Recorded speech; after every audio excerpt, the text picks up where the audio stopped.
হযরত আকদাস মুহাম্মদ রাসূলুল্লাহ সাল্লাল্লাহু আলাইহি ওয়াসাল্লামের নবুয়ত প্রাপ্তির পূর্ব থেকেই তার জীবনে এমন অনেক ঘটনার স্বাক্ষর বিদ্যমান যা দ্বারা প্রতীয়মান হয় হুজুর সাল্লাল্লাহু আলাইহি ওয়াসাল্লামকে আল্লাহ নিজে নিজের দিকে আকর্ষণ করেছেন, নিজের কোলে আশ্রয় দিয়ে রেখেছেন। যদি আমার ভুল না হয়, আমি খুব সাবধানে এই কথাগুলো বলার চেষ্টা করব, যদি আমার ভুল না হয় তাহলে তার এতিম জন্ম নেওয়ার পেছনেও আল্লাহর উদ্দেশ্য ছিল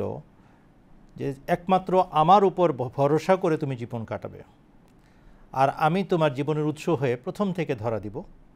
আমার সাথে তোমার প্রেমবন্ধন গভীরতম হবে। এই কারণে তুমি অনেক বাহ্যিক বঞ্চনা সত্ত্বেও সবচেয়ে বেশি প্রাপ্তি তোমার কপালে জুটবে এবং তোমার ভাগ্যে থাকবে, আর সবচেয়ে বড় দুঃখের সম্মুখীন হয়েও তুমি সবচেয়ে বেশি আনন্দের মাঝে জীবন কাটাবে। তার বিনা এতিম অবস্থায় জন্মগ্রহণ করা এটা এমন একটা দৃশ্য যেটা মানুষকে ব্যথিত করে, কিন্তু একই সাথে যখন আমরা অন্য দিকটা দেখি যে কে তার অভিভাবক, কেন তাকে বাহ্যিক অভিভাবকত্ব বঞ্চিত করে জন্ম দেওয়া হলো, তখন আমাদের মনটা প্রশান্ত হয় যে না, আল্লাহ তাআলা যিনি সবচেয়ে বড় অস্তিত্ব, যিনি সবচেয়ে মহান, তিনি নিজে এনাকে লালন পালন করার জন্য দায়িত্ব নিয়েছিলেন একেবারে গোড়ার থেকে।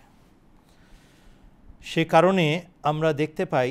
যে অন্য আর ৫-১০টা শিশুর মতো ইনি ছিলেন না। আল্লাহর সাথে সম্পর্কের ব্যাপারে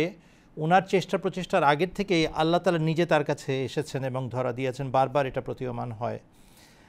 দুধমা হালিমার বাড়িতে যখন তিনি বড় হচ্ছিলেন, হালিমা সাদিয়া, এর আগে সুবাইবা নামক এক ধাত্রীর কাছেও তিনি দুধ পান করেছেন, যিনি আবু লাহাবের দাসী ছিলেন।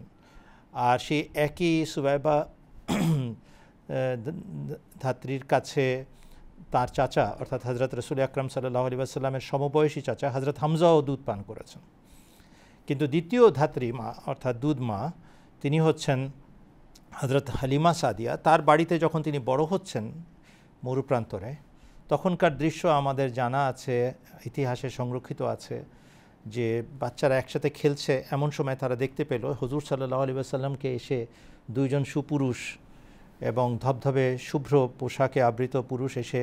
এক কিনারে নিয়ে যায় এবং তার বুক চিরে সেই বুক থেকে সব কিছু বের করে আবার পরিষ্কার পরিচ্ছন্ন করে ধুয়ে মুছে আবার তাকে প্রতিস্থাপন করে দেয় বুকের যা ছিল। এটা একটা আধ্যাত্মিক দৃশ্য ছিল, পরিষ্কার সাক্ষ্য দেয় যে আল্লাহ তাআলা বিশেষ আয়োজন করেছিলেন এই নবী সাল্লাল্লাহু আলাইহি ওয়াসাল্লামের পবিত্রতা নিশ্চিত করার জন্য। অতএব আমরা শুধু এতটুকুই বলতে পারি যে আল্লাহ তাআলার নিরাপত্তা বলয়ের ছায়াতলে এবং তার বৃত্তের ভিতরে তিনি বড় হয়েছেন, লালিত পালিত হয়েছেন এবং মহাপ্রশংসিত হিসাবেই বাল্যকাল থেকে গড়ে উঠেছেন এবং জীবনের শেষ মুহূর্ত পর্যন্ত প্রশংসিত জীবন কাটিয়ে গেছেন।